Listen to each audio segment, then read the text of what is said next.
Okay, hello everyone. We're going to get things rolling here. Welcome. My name is Naz Barma. I'm the director of the Scrivner Institute of Public Policy, which is one of your hosts for today's events. I'm also associate dean and a professor here at the Joseph Corbell School of Global and Public Affairs. We're delighted to welcome you. This is the Scrivner Policy Roundtable. We're in our 10th installment today of our programming, now in our 5th year. And we're especially delighted to welcome today's presenters on the crucial topic of navigating Colorado's artificial intelligence regulation landscape.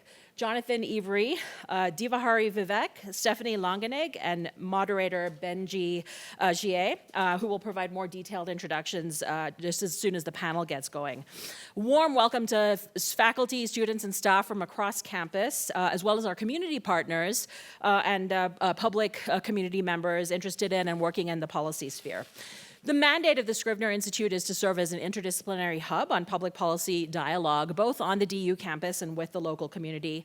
And this roundtable embodies these objectives by foregrounding state and local policy issues with an emphasis in particular on informed and evidenced dialogue. Let me especially thank Katie Aker, who's standing right there, who deserves a warm round of applause for her role in managing and implementing the Scrivner Policy Roundtable, and especially in getting together and working with today's group.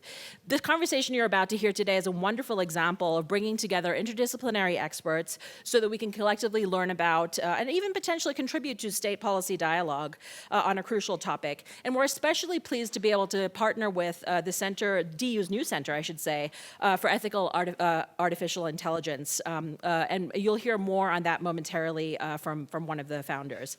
The roundtable discussion is intended to be a frank format so that we can really delve into these policy issues. We're going to record the presented portion of the presentations today. And then we'll have a series of roundtable small group conversations that are off the record, really intended to get folks chatting more about what you hear today. A couple of quick additional introductory remarks before we get going. First, Professor Rachel Sigmund, who is the Corbell School's Associate Dean for Academic Programs, for a few words about Corbell's AI program series.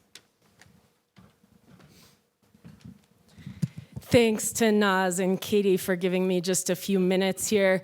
I just wanted to quickly point you to two things that are on your table. The first is a flyer for a discussion we're having on Friday at lunchtime with two of Corbell School's Social Science Foundation board members, Maria Langen-Rieckhoff and James Miller. Maria was a longtime career intelligence analyst and manager, worked at the National Intelligence Council, the CIA, and other intelligence agencies. And James Miller was a past Undersecretary of Defense for Policy. Both have been very involved in the adoption and employment of AI in the security and intelligence sectors. Really leading experts in this area, and they're going to be hosting a discussion on Friday at lunchtime. Typically, these are for Corbell students, faculty, staff. We're very welcoming here, and I'm sure if others wanted to join as well, it would be no problem. You can, if you would like to come, please use the QR code at the bottom of the flyer to RSVP so that we can order enough pizza for everybody. The second thing is a QR code. I'm sorry to create some QR code confusion because I know there's another one for the roundtable. The QR code I'm referring to is one on a half sheet, not the full sheet. But one thing we're going to be doing within the next couple weeks here is rolling out a micro-credential or a badge. I should note this is just for DU students in the room. Through the Credly system, if any of you are aware of this. But basically for students who want to have a badge signaling that they've done some training around AI to put on their resumes, it will not go on your transcript. You can, basically we'll have a program through which you can attend a number of workshops, complete a questionnaire and reflection, and then you can access this digital badge through the registrar's webpage. If you are interested in this, again, just for DU students in the room, please use this QR code, the one on the half page, to fill out your information and register your attendance here. And then we'll send out more information as soon as we have all this finalized and approved from the registrar. So that's all I have. Thank you again. I'm really excited for this discussion, and thanks to the Scrivner Institute for putting this on. Yeah. Thanks, Rachel, and you'll be around for questions if people have questions. Great. Okay, and then final introduction to Professor Bruce Klaw from the Daniels College of Business, who is one of the co-leads of the new Center for Ethical Artificial Intelligence, got to get it right, who will say a little bit more about the initiative. And thanks again to our partners, the Program on Law and Emerging Technologies at the Sturm College of Law. This is a truly interdisciplinary effort. And Scrivner faculty affiliate Benji Gier, who is from the engineering school. So thank you all for being here. And Bruce, after you're done, you'll hand it over to Benji. Thank you.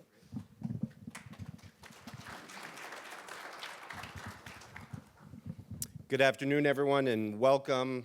Thank you for joining us today for this roundtable discussion on navigating Colorado's AI regulation landscape. This is an important and timely conversation, and I'm grateful to see such a thoughtful group of leaders joining us here today. I'm Bruce Klaw. I'm chair of the Department of Business Ethics and Legal Studies and assistant dean for societal impact over at the Daniels College of Business.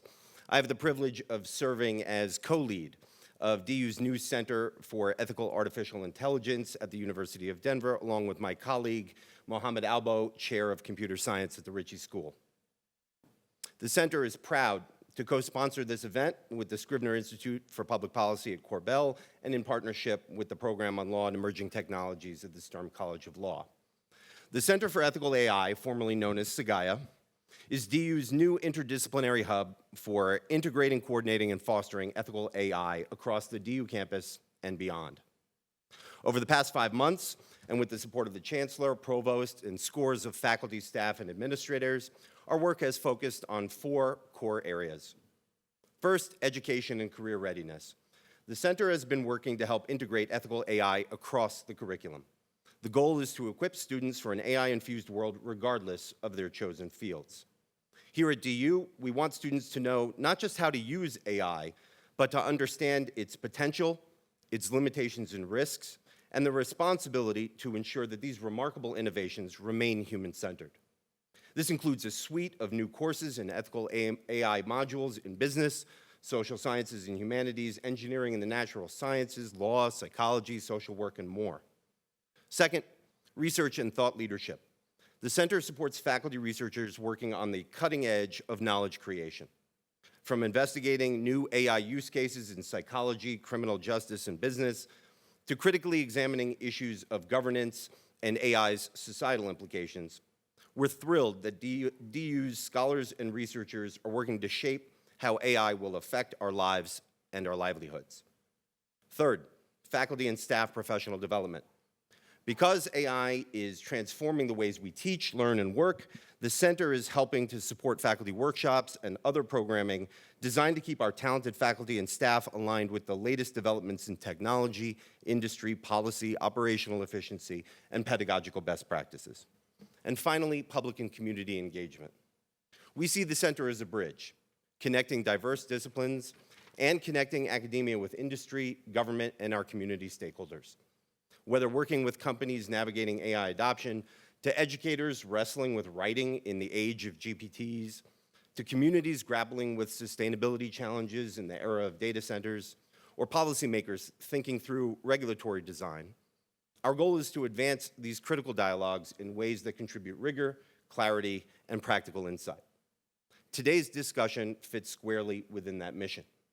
Colorado has emerged as one of the more active and closely watched jurisdictions in the United States when it comes to AI policy. The evolution of the Colorado AI Act and the recent revisions under discussion highlight just how complex this space is. We are seeing real tensions play out between innovation and regulation, between flexibility and certainty, between protecting individuals and enabling economic growth, and between state-level leadership and the realities of a global technology ecosystem. There are no easy answers, and that's precisely why conversations like this matter. Our goal today is not to resolve all these tensions, but to better understand them, drawing on diverse perspectives to surface the key trade-offs, risks, and opportunities that will shape AI governance going forward. So with that, thank you again. Thank you to Naz. Thank you to Katie. Thank you to the Scrivner Institute. And thank you all, our speakers in particular, for bringing your expertise and engaging in what I know will be a thoughtful and substantive discussion. So let's get started. With that, let me introduce Benji Shea, an assistant professor over at the Department of Computer Science in the Ritchie School. Thank you.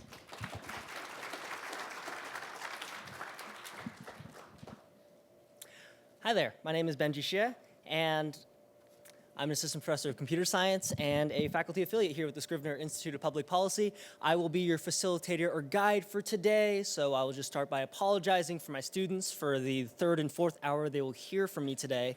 But the goal here is not really to hear from me, and you'll hear from some presenters, but the goal here is for you all to interact with each other. So, because I think about how do we design interactions with data and AI to foster learning and to support AI policy. I get to do this with rural schools and future farmers and veterinary technicians in rural communities like Florence, Colorado. I get to do this with awesome nonprofits like the Institute for Science and Policy, based out of the Denver Museum of Nature and Science, and then also with local legislators such as City Council member Paul Cashman to think about how do we think about development of data centers, which is healthy for our communities around Denver. So really, this is really about everyone here, and let me just kind of start by looking at what you all want to get out of this roundtable based off of the 16 of you who are able to respond to this. So we have folks from DU, of course. We have people interested in clean energy, people interested in business. We have folks interested in policy, international studies, accounting, marketing analytics specialists who are in the room today, who are interested in just awareness and leading about AI, learning about where AI is going in Colorado, developing their own career interests, furthering policy goals, learning more about how organizations are creating responsible AI policies. So that's just a little snippet of who's in the room and what we want to accomplish today.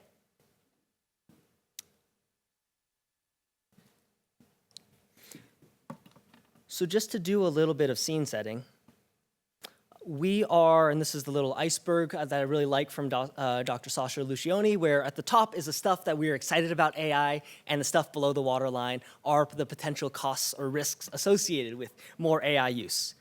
Because now we're at a point where there's only a handful of almost entirely in the US, for-profit companies that build frontier AI models, large language models, LLMs, generative AI. We'll likely be using those terms synonymously today.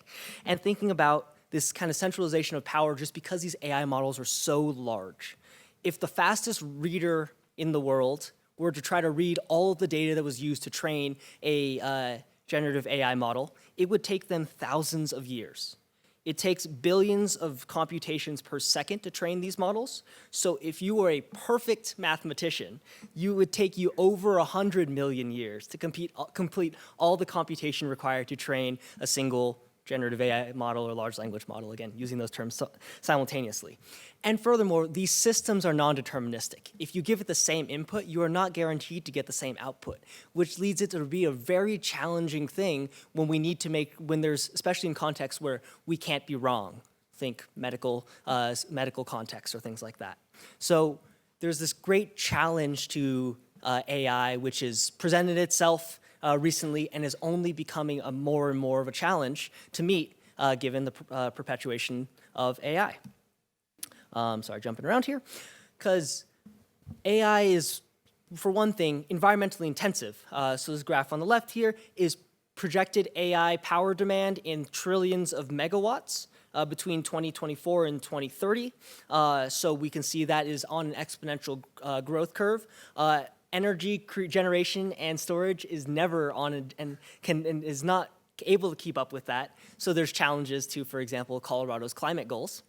And then on the right, kind of the precursors that are needed to make AI run is your data, data centers to analyze this data, and then also people to use and people like use cases for these. So for on the right here, here's some neat things that are necessary for data centers and regarding power availability, risks of power emissions, water availability, which is of particular concern in the Colorado area, and then also land availability and cost. So that is all to say that there's a lot that needs to be done, and that's why we need to be doing that boundary crossing interdisciplinary work today. And in particular, Colorado is interesting because Colorado is at the forefront of AI policy, whether we intended to or not. On the left here is SB 24205, Consumer Protections for Artificial Intelligence. This was a grand sweeping law that was passed that one of our presenters, Stephanie, will say more about, which was to kind of extend state consumer protection laws to high-risk AI settings. Hold that against part of an executive order that came out in past December that particularly called out this Colorado law for, in quote-unquote, algorithmic discrimination. And one of our presenters, John, will say more about situating this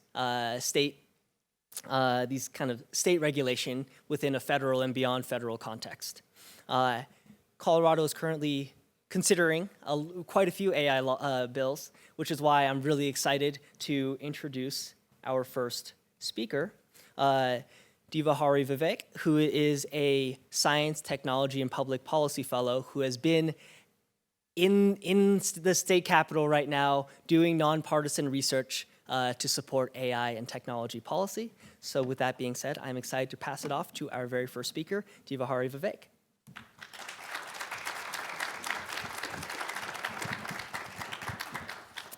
Hello, everyone. Thank you for having me here today. My name is Divahari, and I am the inaugural AI and Technology Fellow with the Institute for Science and Policy. My fellowship places me and 3 other scientists in the Colorado Legislative Council staff, or LCS.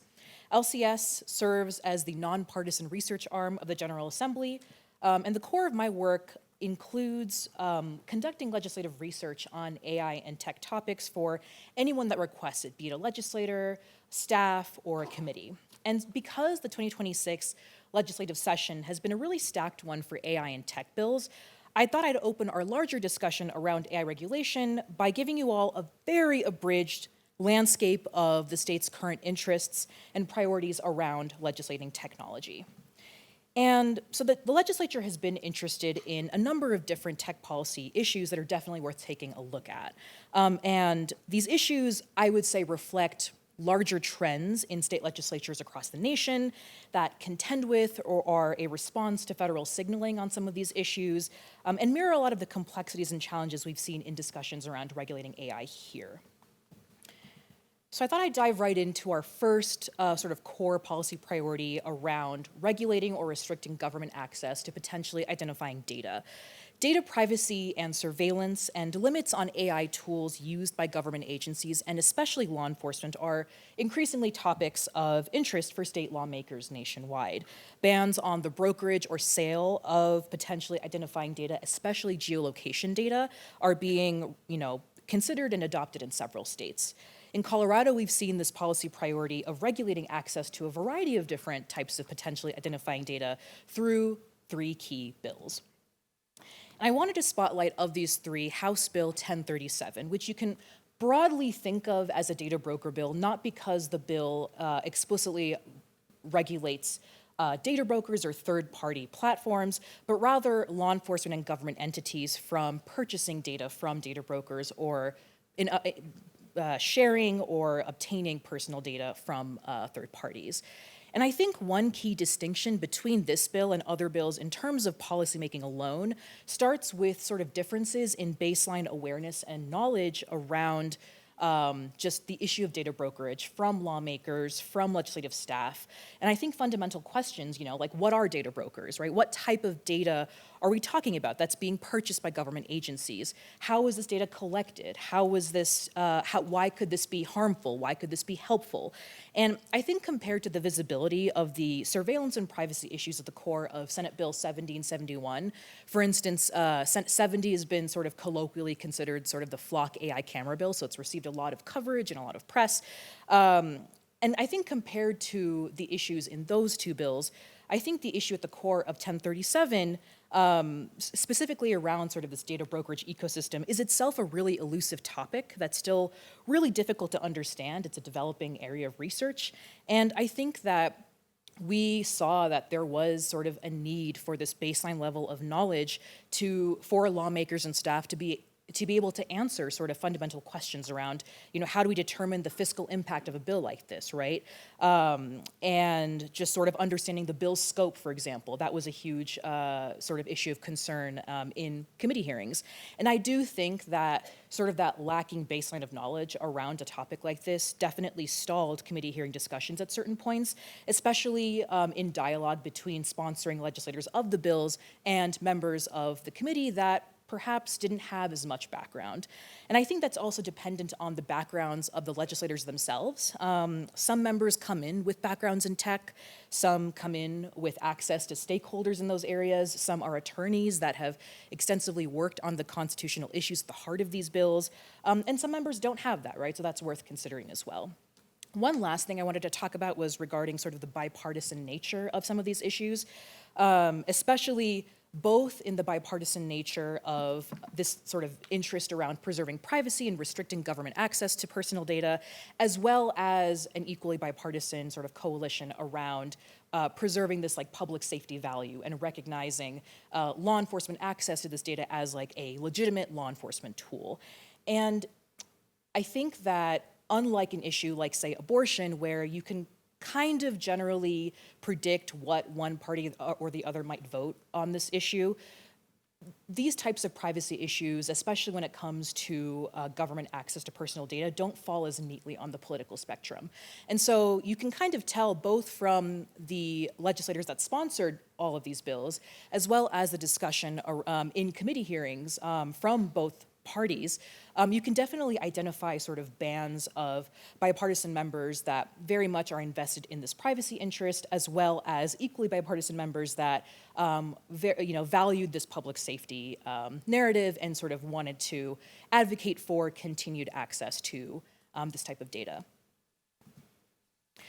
If you're interested in getting a sense of the challenges around legislating data access and sale, I highly encourage you to look at another example. This one here concerns agriculture data ownership, so not necessarily a policing example. So House Bill 1270 would have established ownership rights of ag data for ag producers, so think farmers, and proposed requirements for transactions involving agriculture data. This was a bill that was killed in its first hearing, but I do think that the committee hearing for the bill itself was a pretty good case study for understanding the nature of sort of the policymaking conversations around data ownership, which is on its own a very unexplored policy topic, and especially more so in the context of agriculture.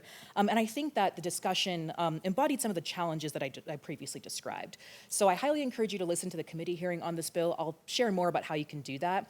In preparation for this hearing, LCS was also asked to produce a memo that sort of describes the data brokerage ecosystem in the context of ag that I also helped contribute to, and I highly encourage you to take a look at that as well.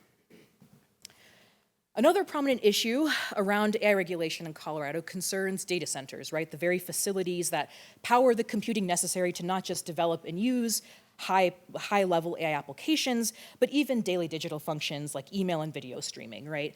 Colorado is considering two bills that take very different regulatory approaches to this data center question.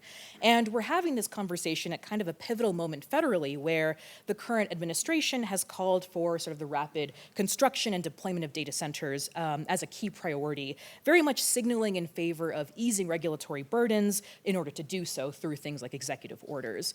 As I'm sure you've seen in press coverage about this topic both at the national and state level, there are many concerns around data centers, from impact impact on climate goals and water usage to potential stifling of economic opportunity and job creation. One that has definitely risen as a key concern concerns impacts on affordability. Once again, looking federally, we can see that the Trump administration has definitely paid a lot of attention to this concern as well, and demonstrated through things like the Ratepayer Protection Pledge, which was sort of this event where the administration sort of invited leading AI and tech companies to the White House and sort of to get them to agree on a commitment to keep electricity costs down. And so in Colorado, we have about 56 data centers, most of which are concentrated in the Denver area. And in addition to all of these concerns, which are very much present in sort of the state level discussions around data centers, the issue of affordability has also materialized as a key concern around regulating data centers. So as I mentioned, we currently are looking at two bills that propose very different regulatory approaches. Senate Bill 102 creates requirements for large load data centers involving, among other things, development, utilities, and especially environmental impact. Among its proposed requirements includes that data centers must derive a certain amount of electricity from renewable resources, and that they must implement water-efficient technology. This was a bill that definitely got some opposition in committee from labor groups, unions, business groups, and entities representing the data center industry, very much with this fear that this could effectively delay or even prohibit altogether data center development in Colorado. Meanwhile, House Bill 1030, as currently written, would cover data centers a sales tax exemption valid for 20 years, with the possibility of extending that tax exemption pending certain conditions, and would also create a new authority that would oversee this process and ensure compliance from data centers. 1030, I would say, ran into some trouble early on in session with stakeholders concerned about impacts on affordability. Also, primarily after the fiscal note for the bill was released, which identified reductions in state revenue and the potential yet unsure impact on the state's ability to provide triggered tax credits. I'll share more about where you can find a bill's fiscal note. In general, I find it to be an incredibly helpful tool when understanding the potential impact of state legislation. But just know that both of these bills have stalled considerably in session. Senate Bill 102 has only gone through its first committee hearing in its first legislative chamber like 3 weeks ago. Meanwhile, 1030 has yet to be heard at all in any committee, and this could likely be because both bills are quite contentious and the sponsoring members are likely engaging in a lot of stakeholding to attempt to find amendments or just find a version of this bill that can appease more of the stakeholders at the table. So, about amending Senate Bill 24205, otherwise known as sort of the larger Colorado AI law. It's a highly anticipated discussion at the Capitol. The rest of our panel, as Benji mentioned, will definitely go into this in greater depth, so I won't go into it as much here. Just know, though, that the legislature has so far been pretty quiet, hasn't really introduced any bills with the intent of modifying this law. In fact, the AI working group formed by Governor Polis with the intent of sort of producing a framework that could modify this law in a way that satisfies more stakeholders was just released in mid-March with several notable changes and changes in context that I anticipate the rest of our panel will discuss. Given the scope of our conversation today, I won't go into too much detail about this priority, but thought it was important to share given the General Assembly's demonstrated interest in sort of the digital protection of minors through several key bills that could regulate minors' interactions with digital services or change sort of the investigatory mechanisms for these issues. 3 of the 4 bills, which I've listed here, have also made considerable progress in the legislature. Senate Bill 11 was signed into law pretty recently, and the other 2 have made it through one or both chambers. And I think this could set up the state to have some interesting discussions down the road, particularly around sort of this concept of age verification or age attestation, especially given how controversial those ideas have been in other states that have considered similar legislation. In fact, as of yesterday, actually, the legislature introduced a new House concurrent resolution that would require age verification for pornographic material. So anyone interested in this policy priority or just in the sort of concept around age verification, definitely stay tuned. The General Assembly will almost certainly continue exploring these topics in the future. The last sort of priority I wanted to talk about was regarding the role of AI in healthcare service provision, just because AI is being considered by a lot of people, especially minors, as sort of a scalable, approachable, cost-effective solution for healthcare services, especially psychological support, especially in crisis situations where traditional therapy might not be available for especially underserved and financially insecure populations. Yet we've seen nationwide coverage of the role of AI in adverse mental health outcomes. At least 2 people in Colorado have died by suicide following their use of chatbots in mental health care. And so the committee hearings for these bills in particular sparked a lot of conversation around the role that AI has played in low-income access to mental health services in general, and the rate at which minors are turning to AI chatbots, especially those that contend with mental health struggles. So definitely a priority to keep in mind as well. These are some bills I most certainly will not have time to get into today, but thought I would at least include and list here for your reference, if anything, because the first 2 still have a chance of becoming law, and I think Senate Bill 90 in particular had a committee hearing that I think was very, very insightful and interesting for those of you that are interested. So I thought I would leave you all today with some sort of general tips on staying informed with Colorado tech policymaking. So I would first start by just encouraging you all to visit the legislature's website. So that's ledge.colorado.gov. I will say, compared to other state legislatures' websites, ours are comparatively more accessible, so definitely take advantage of the resources there. As I mentioned earlier, the fiscal note for every bill is an incredibly valuable tool for understanding any state bill. So the way you would do that is by visiting the bill page to find any particular bill you're interested in, either by bill number or by keyword. You can also search for bills by topic. Here's an example of sort of an AI and healthcare bill that I pulled up, where you can see that in addition to sort of all this other relevant information, you have access to the recent formal bill language as well as the recent fiscal note. And for those who don't know, fiscal notes are written by LCS for every single bill, which provides the estimated fiscal impact of any proposed legislation. So this includes a plain language summary of the bill, a clear explanation of how the bill would be implemented, an explanation of the fiscal impact on state and local revenue and spending.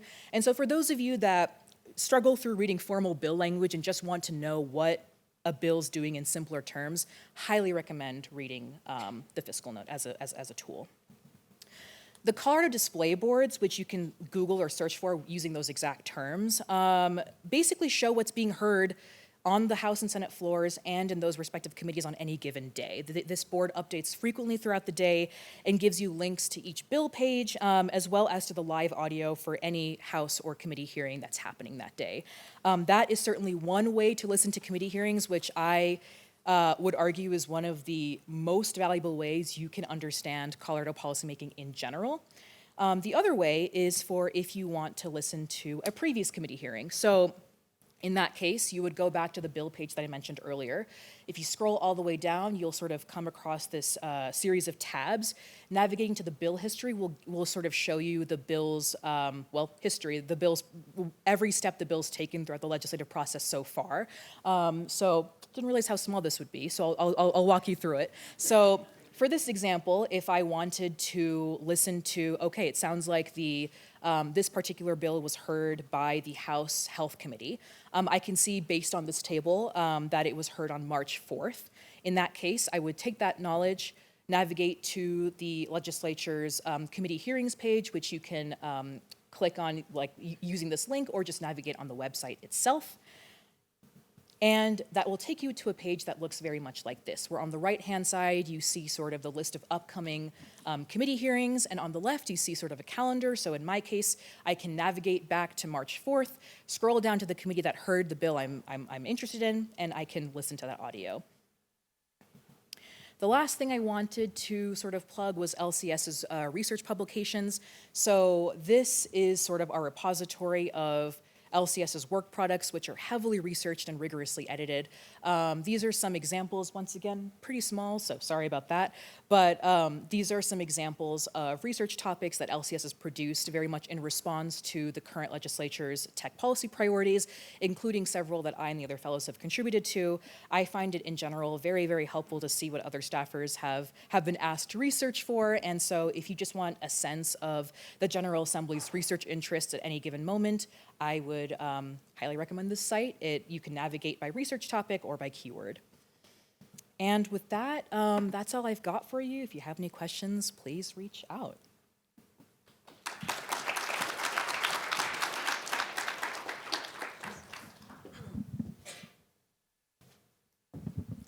Thank you very much. And I'm next very excited to introduce Stephanie Long-Hennig, who is a assistant professor of practice in the Daniels College of Business here at the University of Denver.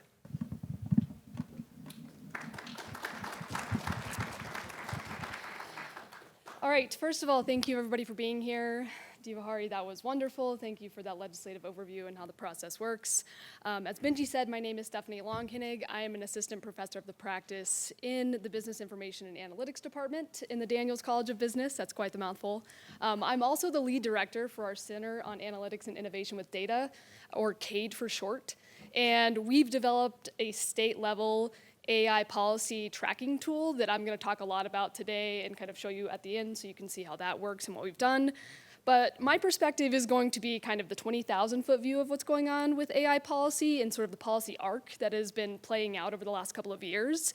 And I want to talk specifically about the political, ethical, and business case or practical case for incremental governance. And I'll talk a little bit more about what that means here in a minute. But I am a political scientist in my background, and so I want to kind of get into those aspects of it in addition to the ethics. So as Divahari was talking about, Colorado's approach was come out swinging, play big ball legislating, okay, and put something in place that was what was widely considered the first in the nation on trying to govern AI policy. And one thing that I believe to be true, and this is sort of the bigger argument that I'm going to be making throughout my talk today, is that governance can't be implemented if it doesn't protect anyone. And one of the problems that we were running into with SB 24205 is that the implementation realities were real. And some of the things that were put in place, those sweeping regulations, couldn't be adhered to by smaller businesses and community members. And that's obviously a problem. That has implications and impacts on the political process, on ethics and practice, and of course on business. And so I think that Colorado's story is a mini case study of how incrementalism, or playing what I consider to be small ball on legislating, is actually more effective than maybe that first step that they took initially. So I'll get more into that here in a bit. But I think that there are three consequences of the same failure when you get governance wrong. And I think when Colorado first passed SB 24205, while they were trying to be really ambitious, the governance structure wasn't quite right. And we've obviously made a lot of strides since then. Divahari talked a lot about the things that are happening currently and have happened in the past few months. But what has since come of that is a framework in the last couple of weeks that I think takes a more incremental approach to ensure that coalitions can be built from scratch using our community members to inform how legislation will work. Ethically, if we only are thinking about big businesses and only big businesses can adhere to things, we're not protecting the communities that policy is meant to protect. And then finally, from a business perspective, businesses won't comply if there's nobody to actually do that work to enforce compliance, or if that compliance burdens cost is really high as well. And so that's where I'm going to go with my argument. However, I do want to point out that I'm not going to focus today on the debate around AI governance. I think that that has been debated a lot. We are to a point where we know it's very important. And I don't want to say the debate is done, but it's certainly something that is very, very seriously at play. I think the question that I've decided to focus on more as I've been thinking through this is what counts as ethical AI once it's actually implemented into real workflows? And this question was stemming from my diverse background in data science, political science, public policy, and kind of bringing together how this all works together or is married together. And so that was kind of the first focus for me. The second one was who can actually prove it? And that's maybe a quick sentence or a quick phrase, but it actually means a lot. A lot of things that have come out from an AI policy or governing perspective focus on really ambitious things, kind of these mission statements and things like that. But I am actually curious about how we prove that AI is ethical and working the way it's intended to work. And I think that the ethics process has to live somewhere. And for me, again, from that data science perspective, it kind of starts with these 3 cards up here. The first one being in documentation and data lineage. Can you actually trace how a decision was made? Second, the monitoring and drift detection. Is it the case that the model you put in place in your organization that was meant to do something 6 months ago is actually doing what it was intended to do 6 months down the line? And then finally, actual accountability after deployment. And so is there a named owner, or a human even, who can actually answer for the outcomes that come out of AI and implementing it in organizations and other places? And so for me, this was sort of the ethical framework, or conceptually how I started to think about this. And I want to actually measure this at the end of today's presentation against where Colorado currently sits with their current AI regulation framework. All right, so Diva Hari talked a little bit about this, and I will leave the nitty-gritty to John, who will speak after me.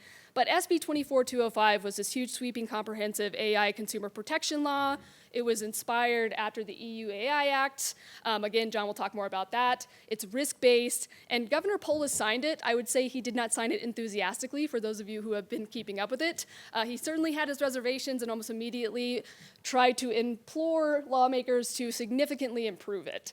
And so that was the starting point for this. It got a lot of press. One of the things that immediately became evident was that there were these really high compliance burdens. So I've listed out some of the things that went into those compliance burdens, and I'll talk a little bit more about what these mean.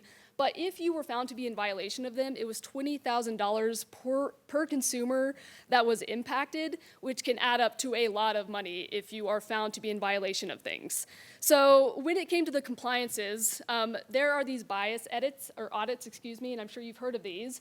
When people are applying for jobs and you're getting screened by some sort of AI resume algorithm, are you being disproportionately impacted by that algorithm or weeded out, given your qualifications look like everybody else's because you're a part of a protected group?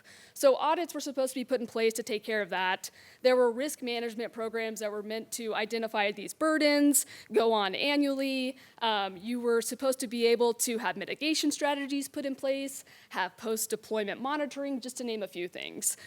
There was also this disparate impact testing. It's just a statistical analysis, which essentially tries to understand who's being negatively impacted disproportionately when these tools are put in place. So I said a lot of buzzwords there. I said a lot of technical words there. And as you can imagine, these compliance burdens, which were supposed to be blanket across all organizations of all sizes, were going to be very hard to comply with if you have no idea what any of those things mean, okay? So repeated delays. At this point, those have been very public. There have been 2 big delays, a failed special session, amendments, all sorts of other legislating that has gone on, and the effective date for this legislation was pushed back. Now, one thing that we found in our CADE data when we've been tracking AI legislation, particularly in Colorado, is that Colorado is willing to keep pushing, which is actually quite refreshing, even though they run into all these hurdles. And Diva Hari talked a little bit about this. There are all sorts of different kind of ideological perspectives in the legislature. They've still managed to come together to get things done, and I think that's something important to keep in mind as we start thinking about how they've changed their governance approach with respect to AI policy. Now, what has since happened is we have gotten this AD-MT framework, which I'm going to talk about next, and it was a unanimously agreed upon framework, and it took place over the course of 2 years, and I think that this highlights how when there is a governance design problem, Colorado came back together to reassess it and find something that might work or is poised to work. That is still yet to be determined. Okay, so where we are now. So as Diva Hari mentioned, on March 17th, Governor Polis's office released this press statement saying, hey, we're going to move from this risk and bias audit model to a transparency and notice model. That's kind of a big deal because now the law, instead of asking people to prove that AI is safe before deploying it, would ask people to start requiring them to tell a governing body, so to speak, when AI affected them and give those people somewhere to go, so to get recourse for those impacts. And that's a big shift in how this model works. And Governor Polis brought together a working group of consumers, of VCs, of big tech organizations, hospitals, schools, things like that, to try to figure this out. And that is really different than kind of what happened the first time around with SB 24205. So instead of just kind of leaning into the lawmaking capacity side of things, we started looking towards the community. This is something that is going to produce new consumer rights, okay? So there's upfront notice when ADMT is used. And just for some context, ADMT is automated decision-making technology. So that's just the acronym for that. And so what would happen is if there's some adverse outcome, plain language explanation would be required to be given to who that outcome is imposed on.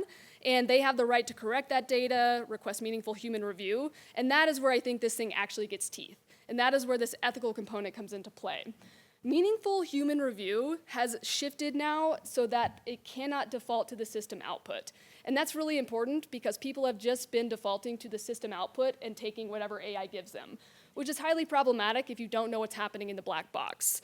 And so the ADTM framework is now saying, hey, you can have a person in place, a human in the loop, that overrides that, and they don't have to default to the output. And so that gives a person real power. It's not just sort of a rubber stamp. So that's a really meaningful change.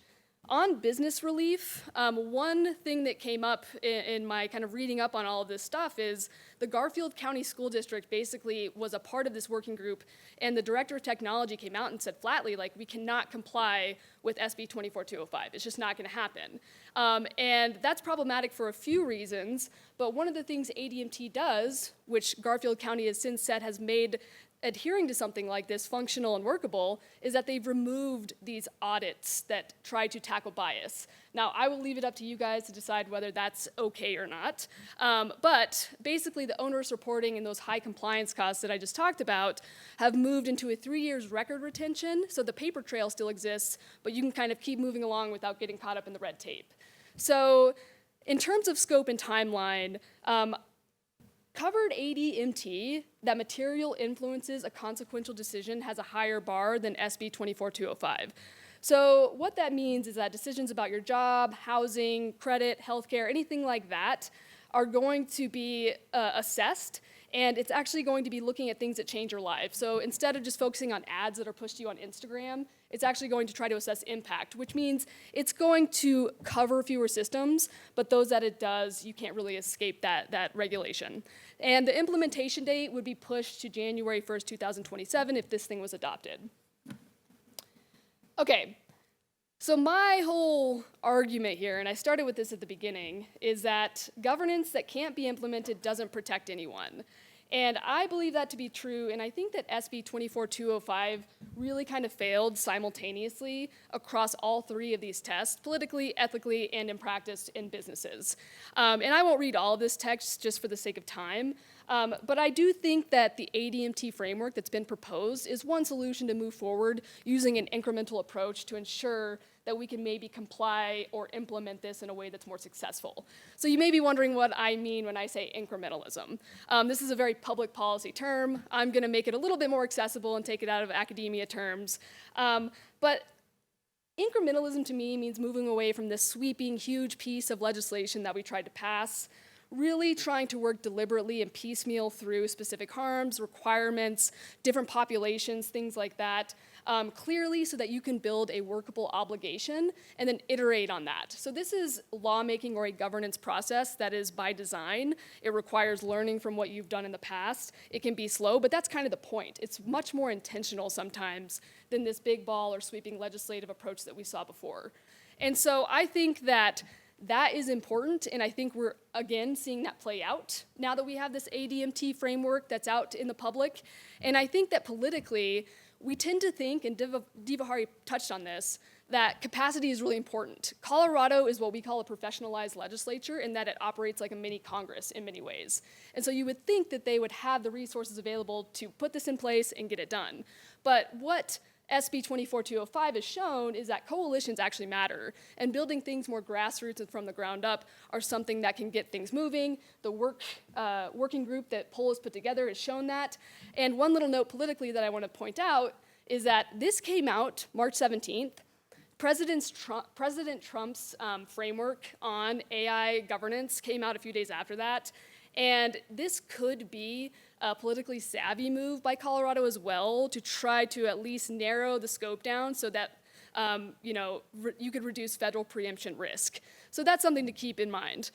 Ethically, I won't talk too much about this, but I do want to point out that there is something that I call the moat argument that has happened with SB 24205, and that is there's a competitive advantage right now for organizations that are large and can comply with this stuff, not because they're more ethical, but because they have the money and the resource to do it. And that's problematic because the compliance costs of all this walls off those large organizations and keeps them safe from this accountability pressure when it excludes the smaller ones who can't even operate at all. And so that's something you really have to think about. I think that ADMT is trying to deliver a model that is more workable for smaller organizations. However, I think that dropping out things like the bias audits and removing sort of this core way of assessing transparency might be problematic. And then finally, when it comes to businesses, very closely follows what we just talked about with the ethical side of things. However, I just want to point out there is just the money issue here. Gartner does all these surveys on how much this stuff can cost, and if you have AI governance in place, it can save you money, you can become more effective by their measurements.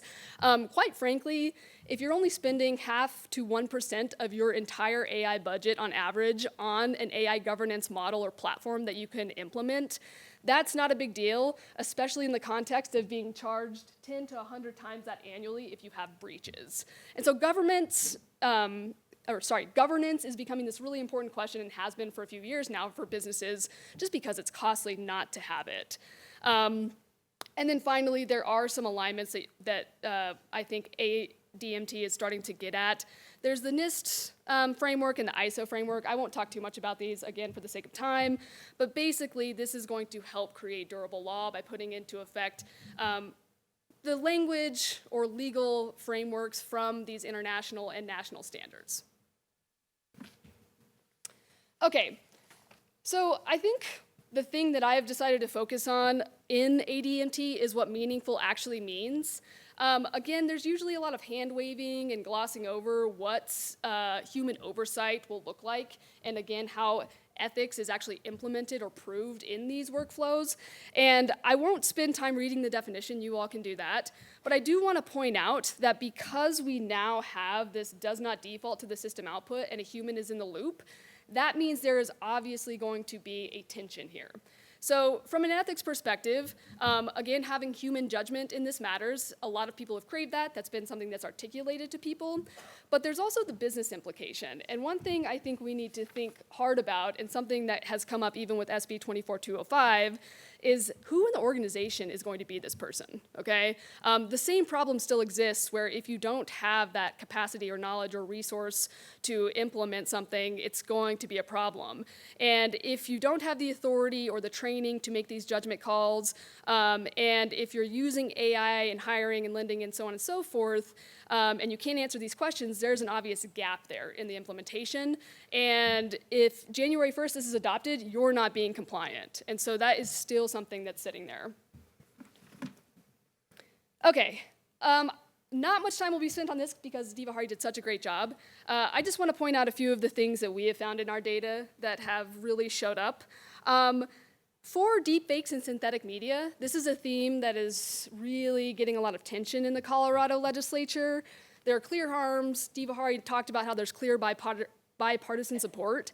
And this is something that we've now passed, I think, 3 laws on. And so it is definitely being legislated on. I won't talk a lot about high-risk AI and consumer protection because we're already doing that. But there is a live federal tension here. So Trump's executive order on this basically says you need proof that you meant to discriminate when you use AI. Colorado's ADMT framework flags discrimination by outcome. So you might have the same AI system, but 2 legal tests going, and nobody has resolved which one's going to win out. So what do you do in that case? And then finally, algorithmic pricing has been tough, and government procurement and surveillance. Again, Diva Hari talked a little bit about this, but this audience is familiar with Flock AI and the whole Palantir issue with respect to ICE. And I think that when government algorithms help you decide your immigration status and your benefits and whether you get policed, it's good now that the ADMT framework has actually implemented this human review, and it's the first time Colorado has given somebody somewhere to go to challenge that. So that mechanism is going to be there if ADMT is adopted. So moving forward, I said at the beginning, I wanted to try to assess how the ADMT framework delivers in terms of ethical AI and what I think is required. I said pretty bluntly, we need to have it living somewhere, and it needs to be in documentation, monitoring, and named accountability. I do think that Colorado's incremental approach, or kind of taking a step back, pumping the brakes, decel, as Benji likes to say, on some of this stuff, has helped them have clearer eyes into how they should govern on this. And I won't read all of these for you, but I do think that we're meeting a lot of the requirements set out in terms of ethical AI in our workflows, but I do think there are existing gaps, and I'd love to discuss those more with you as we move into the roundtables. Colorado's experience, I think, is really interesting. I do think that it showed a legislature that was willing to keep moving forward, legislate incrementally, and eventually put something in place that's durable and more ethical. So with that, I will leave you with my shameless pitch on Arcade AI Policy Tracker. We did do a state spotlight on Colorado right after the session ended, so please take a look at that, and thank you again for your time.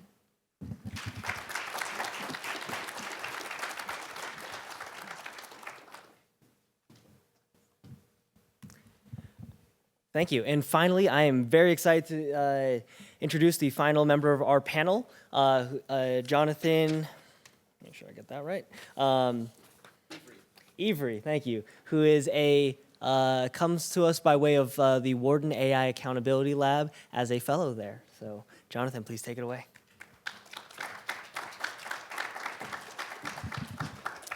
Great. Well, thanks so much to all of you for having me. And of course, I want to follow the other speakers in just thanking everyone for joining us. I'd want to start by thanking the Corbell Institute, the new Center for Ethical AI, Bruce Claw, Katie Aker, and all the other folks here at the University of Denver who came together to make this possible. And of course, to thank all of you for being here and taking the time out of your afternoon to talk about some of the most pressing issues of our era with us. I am excited to be here talking with all of you, not least because Colorado really has been at the forefront of the US's attempts at taking on a comprehensive effort at regulating AI, this new, mysterious, incredibly promising, and incredibly powerful technology. I'm tempted to describe Colorado as, in a regulatory sense, the eye of the storm, but usually the eye of the storm is calm while the storm is raging around it, and in fact, things have been very, not calm here when it comes to AI regulation.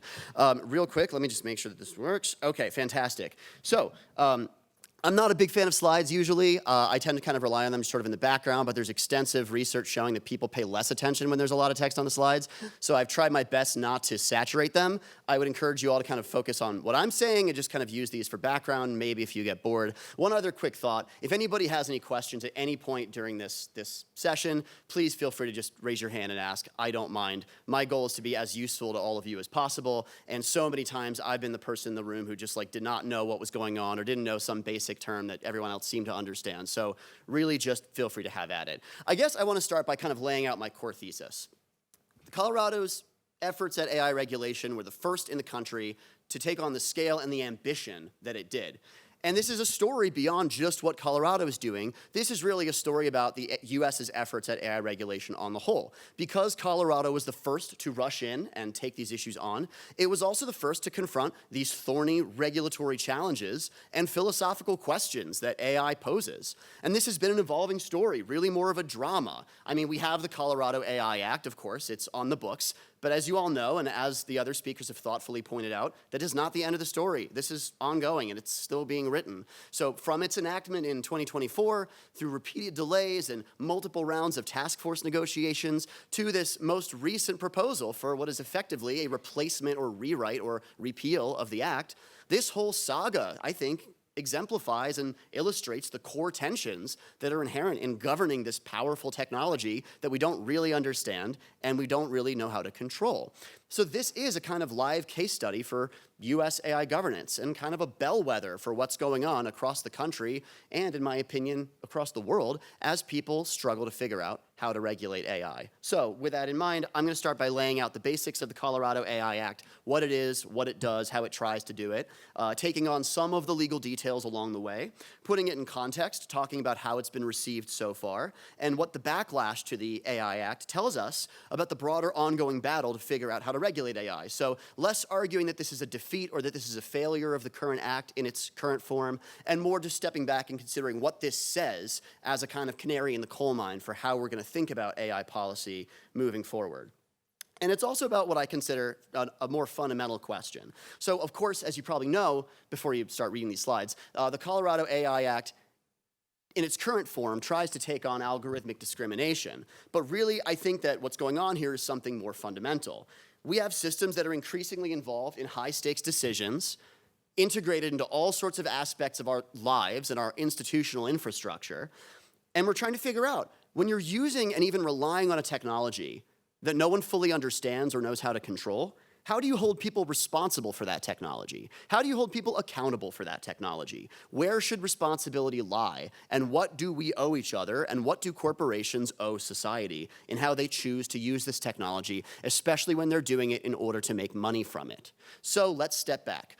What is the Colorado AI Act? Well, as you all know at this point, it's the first comprehensive US law on AI. It focuses on consumer protection and anti-discrimination, but it's really meant to protect Colorado citizens and pretty much anybody who participates in the Colorado economy whose welfare might in some way be affected by the use of AI in decision-making. So its goal is to prevent algorithmic discrimination, protect Colorado citizens, and kind of make sure that human decision-making remains human and is not kind of tainted by excessive reliance on AI. By the way, I tend to move around a little bit. Can you all hear my voice? I might just kind of, I'm going to do this. Actually, can you hear me without it? Great, okay. So what is the, for the recording, okay, all right. So, I'm a musician in my spare time, so I'm used to moving around with the mic. So what is the core regulatory philosophy behind the Colorado AI Act in its current form, not yet looking at the proposed rewrite? Well, it's basically what's called an ex-ante governance program. Now, ex-ante and ex-post, here's a useful legal distinction, which many of you policy scholars in the room are probably already familiar with. Ex-ante just means in advance, upfront, before you get started using the technology. Ex-post means after the fact, stuff you do once the technology is already in use.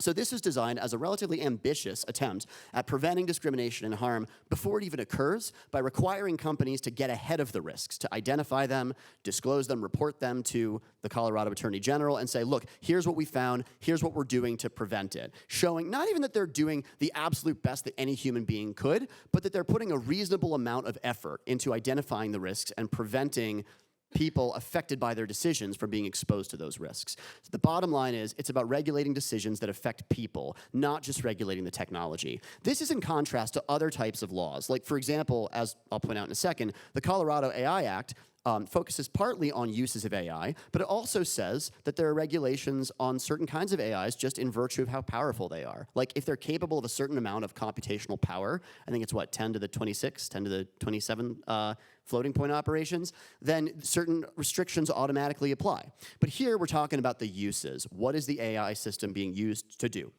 And specifically, it's focused on how powerful or consequential those uses of the AI system are. This is called a risk-based classification system. And this is quite similar to the EU AI Act, which we'll get to in a second. So how exactly does the Colorado AI Act try to pursue its goals? Well, the trigger, the kinds of AI uses that cause it to activate, are those that are used as a substantial factor in a consequential decision. Now, this is actually a special term in the law. It's being used in a slightly different way here. Usually, you talk about substantial factors when you're suing somebody or charging someone with a crime, and you want to establish the kind of causal relationship that they had with respect to the outcomes of their actions. And it's actually a pretty lenient standard. But here it's being used less to talk about causation and more to kind of identify and classify the systems in question.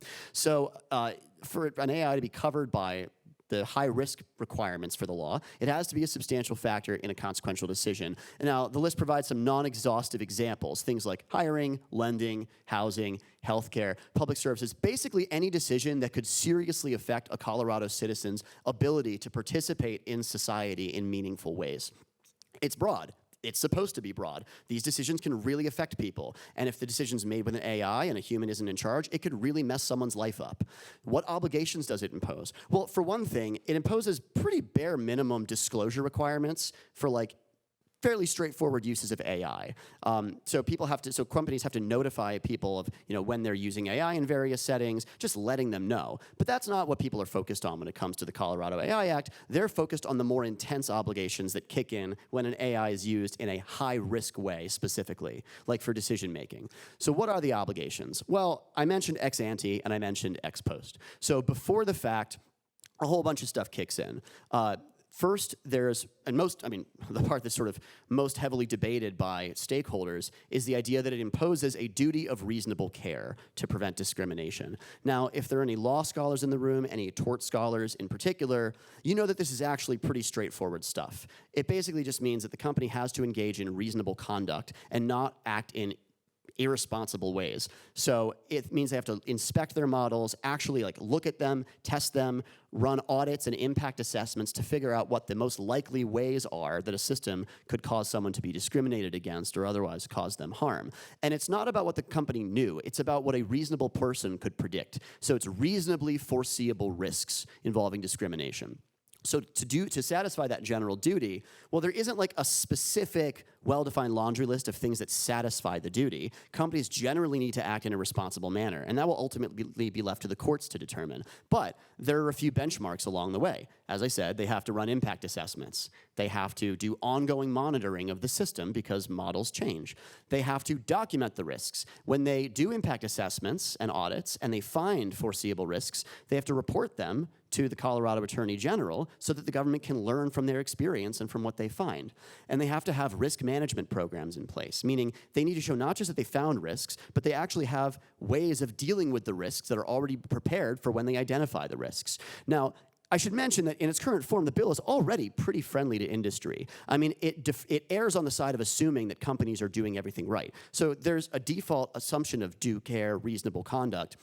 It's only if a company really messes up and a plaintiff can show, or in this case, the Attorney General can affirmatively show that they did something wrong, that they're held to have violated the duty of care. On top of that, there's what's called a safe harbor provision. This basically means that if a company can show that they followed certain practices, like, for example, they adopted NIST's risk management framework, that strongly counts in their favor if they're ever being assessed for whether they satisfied the duty of care. There's also some ex post stuff after the fact. So, when they make a decision, they have to notify someone, and if it results in an adverse or unfavorable outcome for somebody, and AI was used, they have to explain how AI was used and how the decision was reached, and they have to give the affected party an opportunity for human review. And of course, as I said, just generally disclose when AI is being used, even for non-high-risk cases. So let's step back. What's the broader ecosystem here? Well, the Colorado AI Act was inspired in large part, took influence from the EU AI Act, which is kind of the world's first rigorous effort at comprehensive AI regulation. Like the Colorado AI Act, it's risk-based, so it creates different levels of classification and intensity of obligations based on what the AI is being used for. They're more extensive and elaborate in Europe than in Colorado. I mean, Colorado just kind of does regular uses of AI, high-risk uses of AI. Like Colorado, the EU AI Act has an ex-ante governance regime. And like Colorado, it is also a substantive one. We'll come back to what that means in a second. It requires impact assessments, constantly checking the models, all kinds of stuff.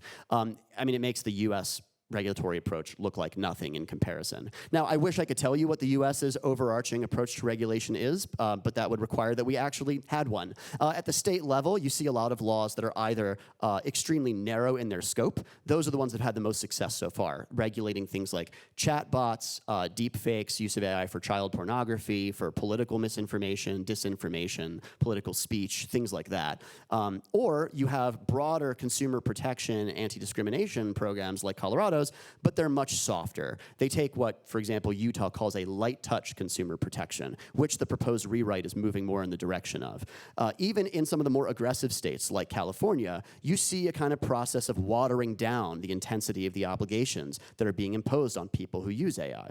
So we don't have enough time to get into this, but California is famous for taking on AI safety, things like catastrophic risk. So if any of you are interested in kind of long-term or large-scale risks to society posed by AI, for example, you think maybe someone would use it to build a nuclear weapon or a biological weapon, or you think AI is going to wake up one day, become super intelligent, and destroy the Earth, this is the law that you're interested in. It started out as 1047, but it was just torn apart and bombarded by industry, and so it resulted in what many people consider the compromised, significantly watered down SB 53, which is basically just telling companies they have to choose their own regulatory strategy, that they need to come up with some risk management policy and identify risks and disclose it to regulators and then keep it. And even that, apparently, some of the leading frontier AI companies have had trouble complying with. So Colorado is far and away the most ambitious attempt so far at a general AI accountability system, and it's inspired by Europe. Well, what about the federal government? Well, as you probably know, the White House has been waging holy war against the state's efforts to regulate AI, because in the absence of federal legislation, the states have been forced to take AI accountability into their own hands. They don't want to wait around while teenagers continue to engage in self-harm and take their own lives because they're being psychologically affected by a rampant chatbot. So they are taking the lead on trying to regulate AI, even in specific areas, and apparently that has been too much for the federal government. So the Trump administration has tried unsuccessfully to block the states. So some of you may know this, but there's something called preemption, federal preemption. So in the Constitution, the 10th Amendment says that any powers that are not expressly given to the federal government, the states have fair game to regulate. But there's also the supremacy clause in Article 6, Section 2, Clause 2, which says that if the federal government passes a law, and they're allowed to pass a law, it supersedes, or perhaps shall we say trumps, whatever the states would decide to pass. So where the federal government has the right, they beat the states. But if it isn't explicitly going to the federal government, it goes to the states. Well, the federal government has tried not just to come up with AI laws that block the states, it has tried to tell the states they're never ever allowed to do anything to regulate AI. So it's a really aggressive kind of preemption. It's an attempted moratorium. Now, when they tried to fit this into the Big Beautiful Bill Act, it didn't work out, and the White House has since been pursuing a soft preemption strategy. So in an executive order from last December, the Trump administration called on the Justice Department to assemble a task force to try and sue the states into obedience and make an example mainly of blue states where they're trying to pass more aggressive forms of AI regulation. It is explicitly focused on innovation, beating China, and it emphasizes the need to eliminate AI systems or uses that are designed to improve anti-discrimination, diversity, equality, and so on. So Trump views this as a kind of deliberate attempt at an anti-woke AI pushback against the states. So that's kind of what we're dealing with now and what the states have breathing down their necks. So how's it gone so far? Well, from day one, there's been pushback against the Colorado AI Act. That when Governor Polis signed it, he signed it with, quote, reservations and explicitly called on the legislature to revise the law. Not surprisingly, the effective date was delayed. It's been pushed back from February. There have been 2 task force negotiations and working groups that have released a report. As the previous speakers mentioned, last month, a final report was issued with a proposed rewrite for the law. So what did industry's issues come down to? Well, they thought that the law in its current form was too vague, it was too costly, it was too burdensome, it demanded too much of them, especially small businesses, and they were concerned about trade secrets. So what's happened since then? Well, there was a proposed rewrite. What does it consist of? Well, we could be here for a while talking about it, but to just kind of come down to the core changes, the before and after.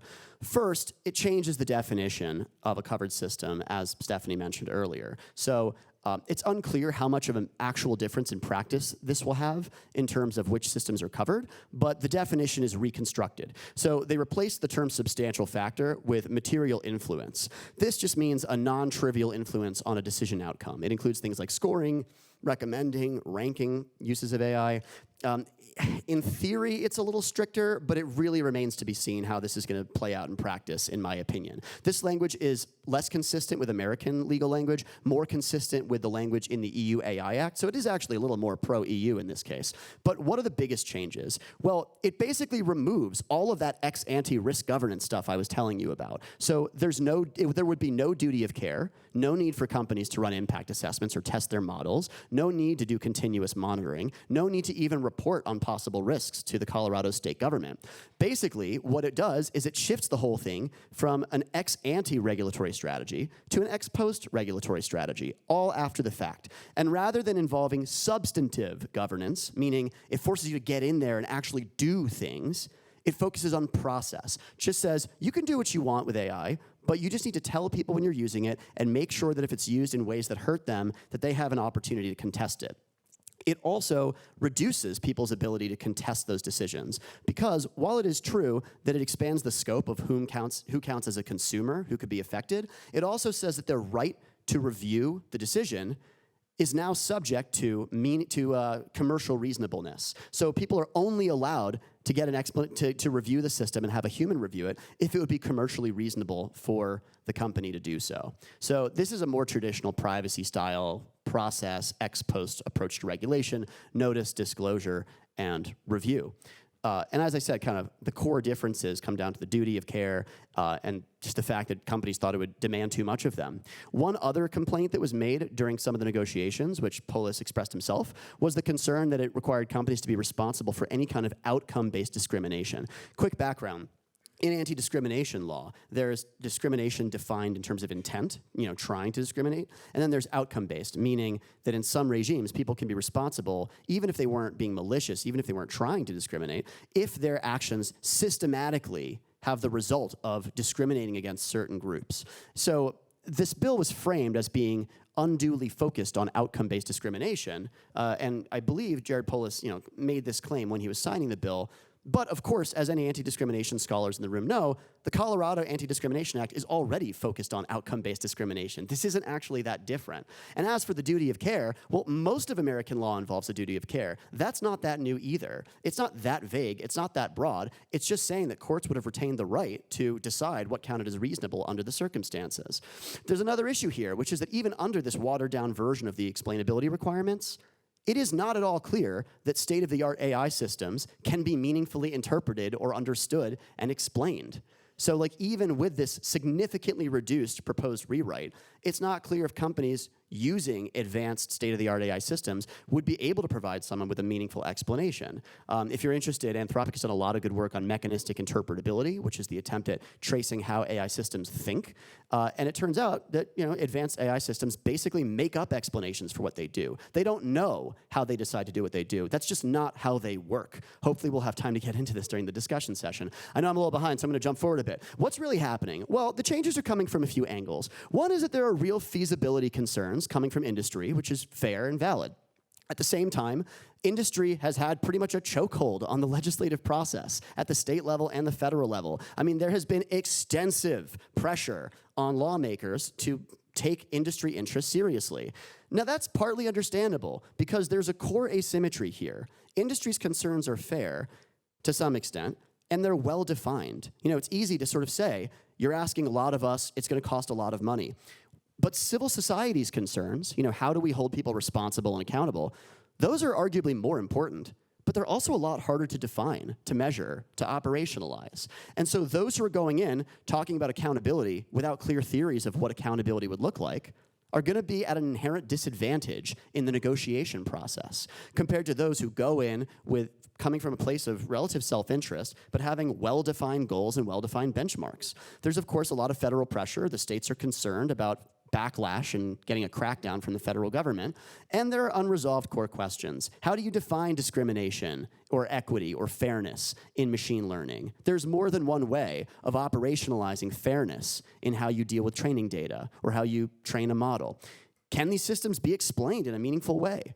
Who should be held responsible? So this is all going on in the background. As I mentioned, the EU has focused on ex-ante risk governance, and they've mainly stuck to it. The US has been more ex-post and gone case by case, not creating whole new regulatory bodies, but relying on existing regulatory bodies to handle AI regulation. Even now, we see the EU scaling back in the interest of competitiveness. So there is this kind of reduction across the world right now in how aggressively governments are regulating AI because they're concerned about falling behind, and they're not sure exactly how to regulate these issues. So in a way, AI policy is being written in a world where neither regulators nor firms can fully understand or, in my opinion, control how their systems actually behave. So I don't think that Colorado's story is a failure, but I do think that it's the result of trying to take a really ambitious, idealistic, and in my opinion, reasonable European regulatory philosophy and transplant it into an American political environment. I mean, in the EU, AI is just framed in a completely different way. The goal is to protect human rights, individual rights, consumers. In the US, what is the main messaging for AI? Beat China. Is beat China and economic growth. Things like accountability and consumer rights are mostly being treated by the federal government as an afterthought. So with that in mind, it's not at all clear what's going to happen with the rewrite. Having spoken to a few people who were on the AI task force and in the state legislature and their staff, they expressed that there was a pretty aggressive bargaining process between industry and regulators, and they at least viewed themselves as being pretty reasonable and open to discussion with industry, but believed that industry was just determined at all costs to avoid being regulated in any way. And because, according to some folks in the legislature, the state executive branch has sort of aligned with industry and stated that it's aligned with the federal government on these issues, that has probably emboldened industry and made them believe that they have the muscle to get this passed. Well, as the other speakers thoughtfully pointed out, it remains to be seen what will actually happen. But if this rewrite is going to somehow make its way through, what are some minimal changes that would help to strike a balance between industry and innovation on the one hand and accountability on the other? Well, one would be to bring back the requirement that organizations test for risks in their models. Now, you can do this through what are called sandboxes. Basically, it means controlled testing environments where they can experiment with the models without it leaking out into the real world. And if they're concerned about trade secrets, that's easy. Just ensure that there's a confidentiality policy, that anything that they share with the government about this will remain confidential. This doesn't seem that difficult, and this would seem pretty much in step with how things are already done in other areas of regulation. Second, we should change the human review standard. I mean, it's a real loss to consumers if human review is now subject to what's commercially reasonable. I think that instead it would make sense to limit it so that human review will be proportional to the stakes of the outcome. So the more of an effect it would have on the affected party, the more important it is for them to get human review of the decision. So it shouldn't be based on what's cost effective for companies. It should be based on how much someone stands to gain or lose from the decision that was made against them. Third, finally, if companies want the bare minimum of just being required to explain their decisions, that's not just Colorado, by the way, that's federal law. The Fair Credit Reporting Act and the Equal Opportunity Credit Act, I believe it's called, require that everybody gets a right to an explanation in a credit decision that is made against them. So in that case, fine. We'll allow corporations to stick to more basic procedural requirements, but they have to explain their models. And since there's concerns that systems like Claude and ChatGPT might be almost fundamentally uninterpretable, they need to disclose to the public and to the AG what kinds of techniques they have in place to make sure that they can actually explain how their models do what they do. And if companies say, oh, well, that's too much to ask of us, then we'd say, then why are you using these systems in the first place? And that's kind of what I'd like to close with. So I'm not sure how many of you are Simpsons fans. Anyone? Good. Oh, God, I was afraid I was getting too old. Anyway, so you probably know the episode where Homer tries to buy a gun, or he does buy a gun. And the guy tells him there's a 5-day waiting period. And he says, 5 days, but I'm mad now. So what you hear a lot coming from industry is, we want to be able to use these technologies, and this regulation is going to stifle innovation. Well, a fair response is, you don't get to unleash unfathomably powerful, godlike technologies beyond your understanding or control, especially to profit from them, and then claim that you're not responsible for the consequences of how you use those technology for other people who never asked to be subjected to those technologies. So to some, what's happening is a kind of necessary fine-tuning and pragmatization of Colorado law. To others, it's a capitulation to industry, and industry succeeding in getting regulators down to the bare minimum. Now, I'm not necessarily taking a side there, but I do think that the Colorado AI Act represents, in the way it's played out, an attempt to impose ex-ante substantive obligations on systems that are really powerful that no one really knows how to control. And understandably, that means some concessions will have to be made. But the backlash has been framed as a problem with the law. I think that it's really a problem with the technology itself and with the challenges it poses for accountability. Because what Colorado's tried to do is not that extreme compared to what Europe has been doing. Now, the proposed rewrite would respond by reducing responsibility, but leaving a lot of core questions still on the table. My thought is we could probably do better than just giving up on responsibility altogether. The appropriate response might be to actually strengthen responsibility, not weaken it. But at the very least, if you keep some of those more open-ended obligations from the current version of the law, that at least gives regulators the ability to watch what happens and adjust the law as time goes on. With that, I realize I'm way over, and I'm much more interested in hearing what all of you have to say. So thank you to all of you for your patience, and to the other talented speakers on the panel with me. Thanks a lot.